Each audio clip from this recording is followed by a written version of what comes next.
Only you can affect you. ऐसा कहा जाता है कि केवल आप ही हैं जो अपने आप को प्रभावित कर सकते हैं। कोई अन्य आपको इतना प्रभावित नहीं करेगा, उतना क्या बिल्कुल भी नहीं प्रभावित करेगा। तो कहा यह जाता है कि only you can affect you, केवल आप ही अपने आप को प्रभावित कर सकते हैं। तो इसी सोच के साथ मैं विनोद कुमार एक बार फिर आपका स्वागत करता हूं आपके अपने यूट्यूब चैनल विशार्प करियर गुरु में। और पिछली वीडियो में हमने गति और गति से रिलेटेड उसकी परिभाषाओं पर चर्चा की थी। ठीक है, आज हम इस वीडियो में कवर करने वाले हैं गति के आगे के परिवार को। ठीक है, तो मैं इस वीडियो में आपको गति की फैमिली के बारे में अवगत कराना चाहता हूं। तो यानी कि गति की फैमिली से मैं आपको मिलाऊंगा। तो क्या हमने सीखा था पिछली वीडियो में गति के बारे में? गति क्या था?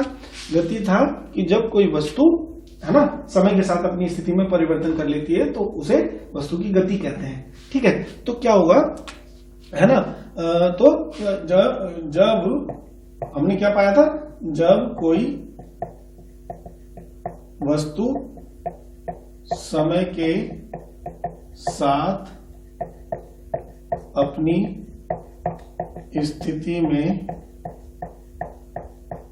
परिवर्तन करती है तो उसे गति कहते हैं, मोशन कहते हैं। ठीक है, तो मोशन कहते हैं। तो क्या हुआ, इस वीडियो के माध्यम से जो मैं ये वीडियो आपके लिए लेकर आया हूं, इस वीडियो के माध्यम से गति से रिलेटेड कुछ हम महत्वपूर्ण तथ्यों, गति के बहुत महत्वपूर्ण तथ्यों के बारे में मैं आपको बताने वाला हूं। ठीक है, और ये मैं जरूर कह सकता हूं कि इस वीडियो को देखने के बाद आपको गति से रिलेटेड और गति के तथ्यों से रिलेटेड किसी भी समस्या का समाधान आसानी से मिलने वाला है। और इसके बाद, इसको देखने के बाद आपको इस टॉपिक में रिलेटेड टू टीईटी या सुपर टीईटी कुछ और सीखने की, समझने की जरूरत नहीं पड़ेगी। ठीक है, तो बात करते हैं गति की, कि गति को निर्धारित करने के लिए हम क्या करेंगे। गति को निर्धारित करने के लिए किन किन चीजों की आवश्यकता होती है कि गति को निर्धारित करने के लिए निम्न की आवश्यकता होती है। ठीक है, तो ये कोई थ्योरी नहीं है जिसको याद करना है, ये केवल एक जनरल जानकारी के लिए मैं बता रहा हूं कि गति को निर्धारित करने के लिए निम्न की आवश्यकता होती है। किसकी आवश्यकता होती है? हमने क्या कहा था? हमने कहा था कि जब कोई वस्तु ए पॉइंट से, ठीक है, कुछ समय के बाद कहां पर आ जाती है, बी पॉइंट पर आ जाती है, तो उसकी स्थिति में परिवर्तन हुआ तो कहा गया कि वस्तु गति में है। क्या है? वस्तु गति में है। ठीक है, तो जब वस्तु ने गति की तो हमने क्या पाया? तो वस्तु ने जब गति की, हमने पाया कि उसने अपना स्थान बदला, यानी कि वो कुछ दूरी चली। तो क्या चली? वो कुछ दूरी चली, डिस्टेंस, है ना। हमने क्या पाया? उसने कुछ डिस्टेंस कवर की। ठीक, अब क्या हुआ? पहले जो उसकी स्थिति थी, अब उसके बाद कुछ दूरी चल करके वो दूसरी स्थिति पे पहुंची, तो यहां पर इस वस्तु की दूसरी स्थिति आ गई, यानी कि उसमें विस्थापन भी हुआ। क्या हुआ? विस्थापन, है ना। ठीक, स्थान की अवस्था बदल गई तो उसको विस्थापन कहते हैं। यहां तक पहली पोजीशन यानी पहला स्थान यहां था, उसके बाद कुछ दूरी चल करके उसका स्थान बदल करके यहां आ गया, तो कुछ विस्थापन भी हुआ उसका। ठीक है, अब उसके बाद क्या हुआ? इसको यहां से यहां तक कवर करने में कुछ समय भी लगा होगा, तो भैया समय की जरूरत पड़ गई, हमको टाइम टी की जरूरत पड़ गई। यहां से यहां तक आने में वो कुछ चाल से भी चला होगा, तो भाई इसमें चाल की भी जरूरत पड़ गई। ठीक है, चाल की भी जरूरत पड़ गई। अब क्या हो जाएगा? चाल की भी जरूरत पड़ गई। अब क्या होगा कि शुरू में जब वो वस्तु अपनी जगह पर थी तो क्या हुआ था? जाहिर सी बात है उस समय की कोई चाल होगी, और जब वो चल करके दूसरी स्थिति पर पहुंची तब भी कोई चाल होगी, यानी कि प्रारंभिक वेग और अंतिम वेग, ये भी कुछ रहे होंगे, है ना। तो ये चीजें हमने पाई कि जब कोई वस्तु अपनी स्थिति में समय के साथ परिवर्तन करती है तो उसमें ये सारी चीजें, ये सारी घटनाएं घटित होती हैं। अब एक चीज और इसमें पाई, क्या हुआ, जब वो वस्तु अपनी एक पहली स्थिति से चल करके दूसरी स्थिति में पहुंचती है तो वो कुछ दूरी तय करती है, कुछ समय लगता है, कुछ चाल चलती है, प्रारंभिक वेग होता है, अंतिम वेग होता है। तो भाई जब चल रही है तो उसमें कुछ त्वरण भी होता है। आपने गाड़ी में नाम सुना होगा ना, कोई गाड़ी आप चलाते हैं तो एक्सीलरेटर दबा दो, एक्सीलरेटर दबा दो, एक्सीलरेटर दबाने से गाड़ी तेज होती है, एक्सीलरेटर को कम करने से गाड़ी धीमी हो जाती है। तो एक्सीलरेशन, एक्सीलरेशन यानी कि त्वरण भी होता है। क्या होता है, त्वरण भी होता है इसमें। तो हमने क्या पाया कि जब किसी वस्तु की समय के साथ स्थिति में परिवर्तन होता है तो उसमें गति होती है।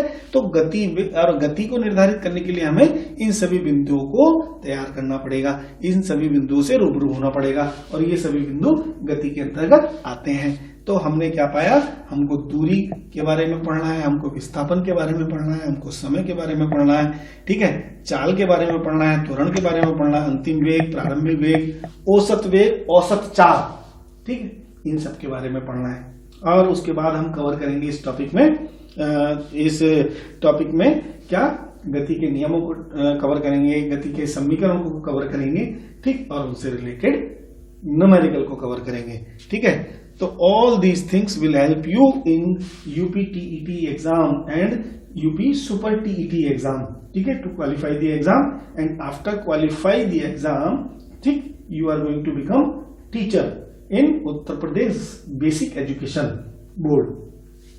सो दोस्तों मेरा विश्वास कीजिए और मेरी वीडियो में अंत तक बने रहिए। निश्चित रूप से आपको यहाँ पर बहुत महत्वपूर्ण जानकारियां मिलने वाली हैं, ठीक है। तो चलिए बात करते हैं हम सबसे पहले, तो इसका स्क्रीनशॉट ले सकते हैं। तो सबसे पहले हम बात करते हैं, तो आइए बात करते हैं हम दूरी की। तो दूरी क्या है, कि दूरी यानी कि डिस्टेंस। तो दूरी क्या है, किसी वस्तु के द्वारा किसी समय में चली गई लंबाई को उस वस्तु द्वारा तय की गई दूरी कहते हैं और इसे d या s से प्रदर्शित करते हैं। तो दोस्तों क्या है कि किसी वस्तु के द्वारा किसी समय में चली गई लंबाई को उस वस्तु द्वारा तय की गई दूरी कहते हैं, इसे d या s से प्रदर्शित करते हैं। दूरी एक अदिश राशि होती है, ठीक है। तो आपने राशियों वाले चैप्टर में, जो राशि वाला चैप्टर है, ठीक है, स्केलर क्वांटिटी और वेक्टर क्वांटिटी, ठीक है, सदिश और अदिश राशियां, तो उसमें आपने पढ़ा होगा। तो अगर नहीं भी पढ़ा है तो मैं अपने इसमें डिस्क्रिप्शन में लिंक डाल दूंगा, आप वहां से उसको वीडियो को वॉच कर सकते हैं, तो सदिश और अदिश सीख सकते हैं। लेकिन मैं यहां से भी बताते चलता हूं कि सदिश और अदिश क्या होता है। तो दूरी एक अदिश राशि है, तो अदिश राशि में क्या होता है, अदिश, जैसे इसके नाम से प्रदर्शित हो रहा है, अदिश यानी कि दिशा नहीं, अ लग जाता है तो यहाँ पर नेगेटिव हो जाता है। तो अदिश यानी कि दिशा नहीं, यानी कि दूरी को ज्ञात करने के लिए, अर्थात दूरी को ज्ञात करने के लिए दिशा की आवश्यकता नहीं पड़ती, बल्कि केवल परिमाण यानी कि वैल्यू की आवश्यकता पड़ती है। कि जैसे 2 किलोमीटर, 3 किलोमीटर, 1 मीटर, आधा मीटर, 1 सेंटीमीटर, तो ये क्या है, डिस्टेंस, केवल वैल्यू की आवश्यकता होती है, परिमाण की आवश्यकता होती है, दिशा की नहीं, ठीक है। तो क्या हो गया, क्या पाया कि दूरी एक अदिश राशि है ना, और इसमें केवल परिमाण की आवश्यकता होती है। तो what is the definition of distance, the distance is called the path length. Clear है, तो इतना मैं जहां तक समझता हूं समझ में आ गया होगा। This is the universal definition of distance, you can write in your notebook, isn't it, or you can learn by heart by giving the time, okay, ठीक। चलिए अब इसको सीखते हैं। कोई वस्तु है ए पॉइंट पर, समय के साथ, है ना, क्या हुआ, किसी समय में वो यहां से डी दूरी चल करके, डी या एस दूरी चल करके बी पॉइंट पर आ गई, बी पॉइंट पर आ गई ये वस्तु। तो यहां पर कोई टाइम लगा, तो किसी समय में वो ए वस्तु कुछ दूरी चल करके बी पर आ गई। तो क्या पाया हमने कि किसी वस्तु के द्वारा किसी समय में, ठीक है, चली गई लंबाई, यानी चली गई दूरी को, चली गई लंबाई को, ये लेंथ है, सॉरी, इसको क्या कहेंगे, लंबाई, लेंथ, LENGTH, लेंथ। तो ये जो लेंथ है यहां से यहां तक की, ठीक है, किसी समय में जो वो लेंथ चली उसी को हम उस वस्तु द्वारा तय की गई दूरी कहते हैं, डिस्टेंस कहते हैं। तो मैं जहां तक समझता हूं बच्चों समझ में आ गया होगा, ठीक है। बहुत आसान सा टॉपिक है दूरी, ये रहा आपके सामने, इसका स्क्रीनशॉट ले सकते हैं। चलिए दूरी को हम एक एग्जाम्पल से समझते हैं। ठीक है, मैंने अभी सिखाया था क्या कि कोई वस्तु है वो ए पॉइंट पर है, टी समय में वो बी पॉइंट पर आ गई। ठीक है, और उसने कुछ लेंथ यहां पर कवर की, LENGTH, कुछ लेंथ कवर की। तो मान लीजिए किसी वस्तु ए ने क्या किया, 1 घंटे में, है ना, 1 घंटे में कितना, 2 किलोमीटर की दूरी तय की। 1 घंटे में कितनी, 2 किलोमीटर की दूरी तय की। तो यहां पर 1 घंटे में जितनी दूरी चला, जितनी लंबाई चला, ठीक है, ठीक है, लेंथ कितनी है, 2 किलोमीटर। तो कोई वस्तु ए 1 घंटे में बी पॉइंट तक जाने में ये 2 किलोमीटर की लेंथ चली। तो यही जो लेंथ होगी इस वस्तु के द्वारा बी पॉइंट तक पहुंचने में कवर की गई दूरी कहलाएगी। तो क्या डिस्टेंस कितनी आ गई, डी कितनी आ गई, डी या एस कह सकते हैं इसको, 2 किलोमीटर। मैं जहां तक समझता हूं समझ में आ गया होगा, इज़न्ट इट? क्लियर है ना? अगर समझ में नहीं आया और समझ में आया तब भी कमेंट करके जरूर बताइए। ठीक है, अगर आपकी कोई समस्या होगी तो मैं दूर करने की कोशिश करूंगा। स्क्रीनशॉट ले सकते हैं। आइए अब बात करते हैं विस्थापन की। ठीक है, तो विस्थापन यानी कि डिस्प्लेसमेंट। डिस्प्लेसमेंट क्या होता है कि किसी वस्तु की प्रारंभिक स्थिति से अंतिम बिंदु के बीच की न्यूनतम दूरी को क्या कहते हैं, विस्थापन कहते हैं। कि जब कोई वस्तु, मान लीजिए कोई वस्तु ए है ना, उसकी प्रारंभिक स्थिति ए पॉइंट पर है, ये वस्तु है, ठीक है, और ये वस्तु चल करके बी पॉइंट पर आ गई। तो अब ये वस्तु यहां पर आ गई। ठीक है, तो उसमें क्या कहा गया है कि किसी वस्तु की प्रारंभिक बिंदु से अंतिम बिंदु के बीच की वो न्यूनतम दूरी, ठीक है, ठीक है, न्यूनतम दूरी को विस्थापन कहते हैं। तो इस कंडीशन में ये दूरी भी कहलाएगी और इसे विस्थापन भी कहते हैं। अगर ए से बी तक पहुंच रही है तो यहां से यहां तक इसकी ये दूरी भी कहलाएगी, यानी कि दूरी भी चल गई, ये लंबाई जो चली उसे दूरी भी कहते हैं ना, अभी मैंने पिछली डेफिनेशन में आपको बताया। तो ये दूरी भी हो गई और इसे विस्थापन भी कह देंगे। लेकिन क्या दूरी और विस्थापन सेम हमेशा रह सकते हैं? ठीक है, तो विस्थापन हमेशा, दूरी हमेशा धनात्मक होगी। क्या होगी?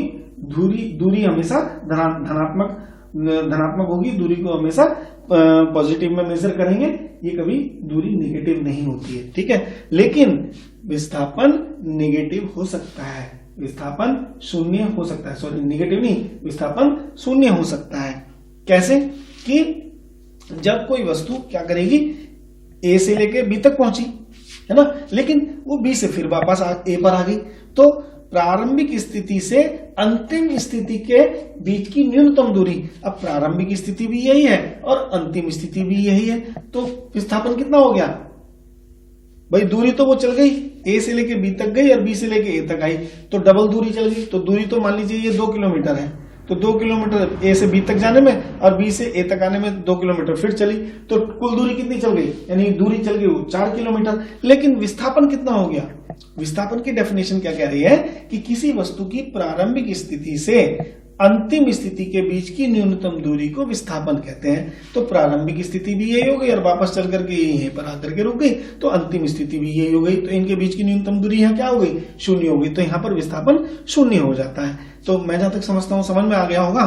ठीक है, तो इसको एक और एग्जांपल से समझते हैं। चलिए अभी मैं इसकी डेफिनेशन को थोड़ा समझा देता हूं कि किसी वस्तु की प्रारंभिक स्थिति से अंतिम बिंदु के बीच की न्यूनतम दूरी को विस्थापन कहते हैं, यानी कि the shortest distance in English, है ना। सीबीएसई बोर्ड के बच्चे इसको लिख सकते हैं, the shortest distance measured from the initial to the final position of an object is called displacement. ठीक, और यह एक सदिश राशि होती है, यानी कि वेक्टर क्वांटिटी होती है। इसको ध्यान रखना, क्वेश्चन बन सकता है।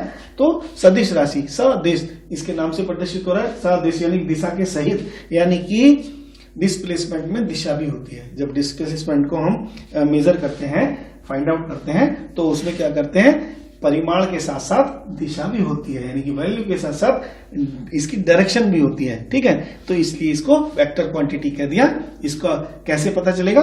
जब हम इसके न्यूमेरिकल करेंगे तब मैं आपको अच्छी तरह से समझाऊंगा। तो इसको एक और एग्जांपल से समझते हैं। देखिए किस तरह से।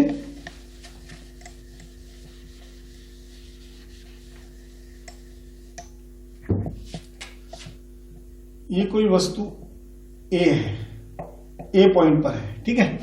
अब ये वस्तु बी पॉइंट पर आ गई, मान लीजिए 2 किलोमीटर की दूरी चली, 2 किलोमीटर, ठीक है। ये डायरेक्शन कर लीजिए, ईस्ट, वेस्ट, नॉर्थ और साउथ। क्या हुआ, ए पॉइंट से ये ईस्ट में 2 किलोमीटर चली, अब बी पॉइंट से ये साउथ में 1 किलोमीटर चली, ये सी पॉइंट पे आ गई। तो उसने पूछा हमसे कि हमें एक तो दूरी बताओ और एक विस्थापन बताओ, कि वो वस्तु कितनी दूरी चली और उस वस्तु में कितना विस्थापन हुआ।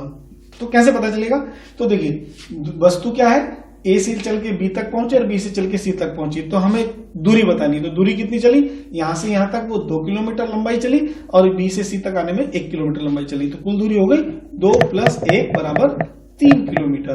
तो डिस्टेंस तो आ गई 3 किलोमीटर। विस्थापन कितना होगा, अब क्या हुआ, विस्थापन हमारा ये हो जाएगा कि यहां से यहां तक तो वो 2 किलोमीटर चली और फिर यहां से यहां तक वो 1 किलोमीटर चली। तो विस्थापन की परिभाषा क्या है कि जब कोई किसी वस्तु के प्रारंभिक और अंतिम बिंदु के बीच की न्यूनतम दूरी को हम विस्थापन कहते हैं। तो प्रारंभिक बिंदु स्थिति ये है और अंतिम स्थिति ये है, इसके बीच की वो न्यूनतम दूरी, ये तो लॉन्ग ना मैक्सिमम दूरी हो जाएगी, लेकिन शॉर्टेस्ट डिस्टेंस हम लेंगे, तो ये वाली जो दूरी होगी ये विस्थापन कहलाएगी। जब हम इसको नापेंगे उससे पता चल जाएगा स्केल से, या अकॉर्डिंग टू ट्रायंगुलर प्रॉपर्टीज आप लगा देंगे तो यहां पर आपका क्या हो जाएगा, विस्थापन पता चल जाएगा, ठीक है। तो इस तरह से आपका विस्थापन भी आ जाएगा। तो यहां पर विस्थापन फाइंड आउट कर सकते हैं। तो मैं जहां तक समझता हूं समझ में आ गया हो, तो विस्थापन कितना आ जाएगा, ये आ जाएगा ए सी। विस्थापन कितना हो जाएगा, ए से लेके सी तक की दूरी, ये विस्थापन कहलाएगी, ठीक है। गॉट इट, समझ में आ गया होगा, निश्चित रूप से समझ में आया होगा। तो आइए देखते हैं हम दूरी और विस्थापन से संबंधित कुछ आंकिक प्रश्नों को, ठीक है। तो इसमें क्या है कि दूरी तथा विस्थापन पर आधारित आंकिक प्रश्न है। ये प्रश्न आपके सामने है कि यदि कोई व्यक्ति एक स्थान ए से चलकर 2 किलोमीटर लंबा रास्ता तय करके दूसरे स्थान बी पर एक निश्चित समय में पहुंचता है, तब इस व्यक्ति द्वारा तय की गई दूरी तथा विस्थापन कितना होगा। तो हमसे ये पूछा है इसमें, है ना। सॉल्यूशन इसका देख लीजिए कि हमसे दूरी यानी कि डिस्टेंस आप कह सकते हैं एस हमसे पूछा है और विस्थापन हमसे पूछा है, ठीक है। विस्थापन हमसे डी पूछा है। तो देखिए कोई व्यक्ति है, क्या होगा, कोई भी न्यूमेरिकल आप जब सोल्व करते हैं तो कोशिश कीजिए उसका डायग्राम बना ले। तो डायग्राम बना करके आपको आसानी से सोल्व हो जाता है। तो कोई व्यक्ति ए है ना, ए बिंदु से चलकर, स्थान ए से चलकर, तो ये स्थान ए है, पॉइंट ए है, इससे चलकर ये कुछ दूरी यानी कि 2 किलोमीटर की दूरी, 2 किलोमीटर की लंबाई, लेंथ है, ठीक है, 2 किलोमीटर की लेंथ है, ठीक है। और ये बी पॉइंट पर आ जाता है एक निश्चित समय में। तो इस व्यक्ति के द्वारा तय की गई दूरी और विस्थापन ज्ञात करना। तो देखिए ए बिंदु से चलकर बी बिंदु तक जा रहा है, ये 2 किलोमीटर की लेंथ उसने तय की। तो लेंथ का मतलब होता है वही दूरी, कि कोई व्यक्ति यानी वस्तु एक स्थान से एक निश्चित समय में अपना स्थान परिवर्तित जब कर लेती है तो उस लंबाई को हम दूरी कहते हैं। तो ये दूरी कितनी हो गई, हमारे पास दूरी आ गई 2 किलोमीटर, ठीक है। अब उसका क्या होगा कि प्रारंभिक स्थिति और अंतिम स्थिति के बीच का क्या है कि बीच की दूरी, ठीक है। प्रारंभिक और अंतिम स्थिति के बीच की दूरी विस्थापन कहलाती है, ठीक है। तो क्या हो जाएगा, ये भी 2 किलोमीटर है, विस्थापन भी यहाँ कितना आ जाएगा, विस्थापन भी यहाँ पर 2 किलोमीटर आ जाएगा। बोलो बात समझ में आई। जिस तरह की परिभाषा थी, परिभाषा से संबंधित आप चीजों को देखेंगे, आप आंसर कर लेंगे, इज इट इट। तो डायग्राम से आपके ये सॉल्यूशन हो गया, है ना। आशा करता हूं समझ में आया होगा। अब नेक्स्ट क्वेश्चन आपके सामने ये रहा दूरी विस्थापन से संबंधित, कि यदि रमेश 2 किलोमीटर पूर्व की ओर जाता है तथा पुनः 2 किलोमीटर वापस उसी स्थान पर आ जाता है, तो रमेश के द्वारा तय की गई कुल दूरी तथा विस्थापन कितना होगा। तो इसका सॉल्यूशन करते हैं, ठीक है। देखिए रमेश है, मान लीजिए माना रमेश ए पॉइंट से चलना शुरू करता है, ठीक है, और ये बी पॉइंट पर पहुंच जाता है, ठीक, 2 किलोमीटर। ठीक है। तो पूरब की ओर, चूंकि दिशा बोली है उसने, आप निर्धारित कर लीजिए पूरब, पश्चिम, उत्तर और दक्षिण। ठीक है। अब क्या किया उसने कि 2 किलोमीटर वापस 2 किलोमीटर जाता है, अब पुनः 2 किलोमीटर वापस उसी स्थान पर आ जाता है। तो क्या हुआ, ये इधर तो जा रहा है और फिर इधर वापस आ रहा है, ये भी 2 किलोमीटर है। रमेश है, यहां से जाकर के यहां से वापस आ रहा है। तो रमेश के द्वारा तय की गई कुल दूरी यानी कि दूरी तथा विस्थापन कितना होगा। तो दूरी कितनी चला भाई, 2 किलोमीटर गया और 2 किलोमीटर आया, तो दूरी कितनी हो गई, दूरी बराबर 2 किलोमीटर जाने प्लस 2 किलोमीटर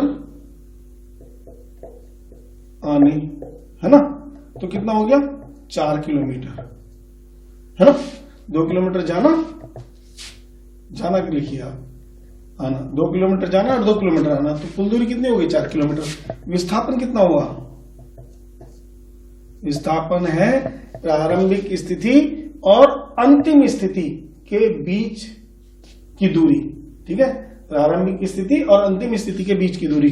तो प्रारंभिक स्थिति ए पर थी, फिर 2 किलोमीटर गया, फिर 2 किलोमीटर वापस आ गया, तो अंत में वो कहां पर आ गया, वापस ए बिंदु पर ही आ गया।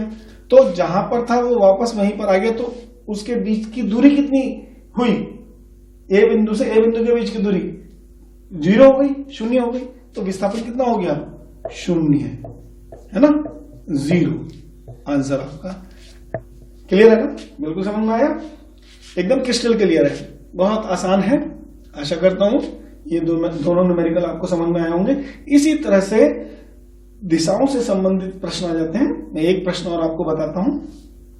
नेक्स्ट क्वेश्चन आपके सामने है कि एक व्यक्ति 2 किलोमीटर पूर्व की ओर चलता है, फिर 3 किलोमीटर दक्षिण की ओर चलता है, उसके बाद क्रमशः 2 किलोमीटर पश्चिम व 3 किलोमीटर उत्तर की ओर चलता है, तो उसके द्वारा तय की गई दूरी तथा विस्थापन ज्ञात कीजिए। तो देखिए सॉल्यूशन, हम दिशाएं निर्धारित कर लेते हैं, ये पूरब, ये पश्चिम, ये उत्तर और ये दक्षिण। ठीक है, ईस्ट, वेस्ट, नॉर्थ और साउथ। ठीक, इस तरह से अब इसको सॉल्यूशन करते हैं। एक व्यक्ति 2 किलोमीटर पूर्व की ओर जाता है, मान लीजिए वो ए पॉइंट से, इस ए पॉइंट से 2 किलोमीटर बी पॉइंट पर पहुंचता है, ये 2 किलोमीटर हो गई।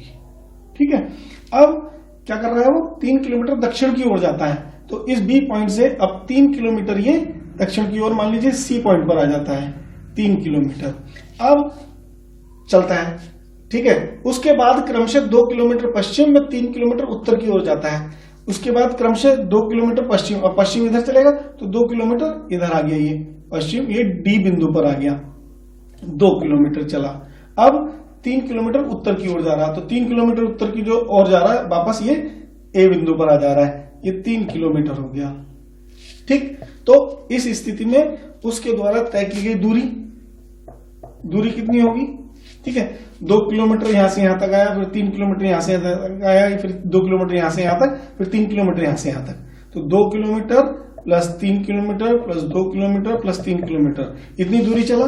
तो कुल दूरी कितनी हो गई, 2 और 3 5 और 2 7 और 3 10 किलोमीटर की कुल दूरी उसने तय की।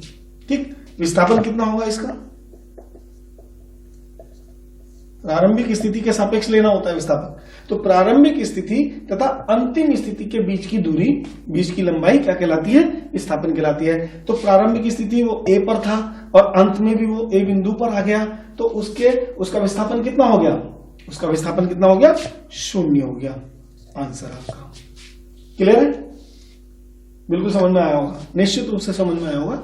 ठीक है, तो अगर आपको इन प्रॉब्लम्स को समझने में कोई समस्या आई है, यानी कि इन क्वेश्चन को समझने में कोई समस्या आई है, तो कमेंट करके जरूर बताइए। और हमारी वीडियो पसंद आई हो तो लाइक कीजिए और अधिक से अधिक शेयर कीजिए, अपने दोस्तों को जरूर शेयर कीजिए। ठीक है, और यदि आप हमारे चैनल पर नए हैं तो इस चैनल को सब्सक्राइब कीजिए और बेल आइकन का बटन दबाना बिल्कुल भी ना भूलें, क्योंकि मेरे नए नोटिफिकेशन आपको समय पर मिलते रहेंगे। ठीक है, मिलते हैं नेक्स्ट वीडियो में, तब तक के लिए जय हिंद, जय भारत।